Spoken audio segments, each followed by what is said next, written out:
আসসালামু আলাইকুম, সবাই কেমন আছেন? আলহামদুলিল্লাহ আমি ভালো আছি। তো আমি এখানে 1 লিটার দুধ নিয়ে নিয়েছি।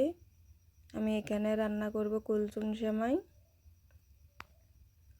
দুধের মধ্যে একটা তেজপাতা চিড়ে দিয়েছি, যাতে দুধের বাজে স্মেলটা চলে যায়। দুধটা ফুটিয়ে নিলাম। দুধটা ফুটিয়ে নিলে আরও কিছুক্ষণ নেড়ে চেড়ে এখানে আমি পরিমাণ মতো চিনি দিয়ে দিব, পরিমাণ মতো লবণ দিয়ে দিব।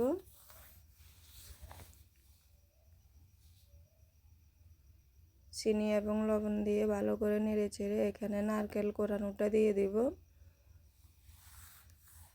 নারকেল কোরানোটা দিয়ে আরও কিছুক্ষণ দুধটা ফুটিয়ে নিব। দুধটা ফুটানো হয়ে গেলে এখন আমি এখানে সেমাইগুলো দিয়ে দিব। সেমাইগুলো সিদ্ধ হতে তেমন সময় লাগে না, একেবারে কম সময়ের মধ্যে রান্নাটা হয়ে যায়।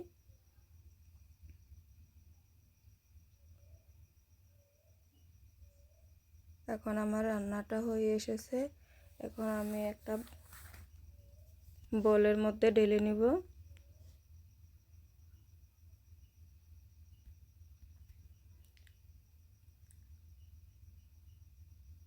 বোলের মধ্যে ঢেলে নিয়ে আমি এখানে কিশমিশ, বাদাম, একটু জাফরান দিয়ে পরিবেশন করে নেব। তো আমার ভিডিওটা যদি আপনাদের কাছে ভালো লাগে, লাইক, শেয়ার, কমেন্ট করে পাশে থাকবেন।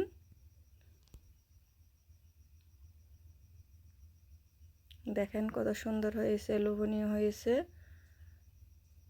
দুর্দান্ত স্বাদের এক রেসিপি।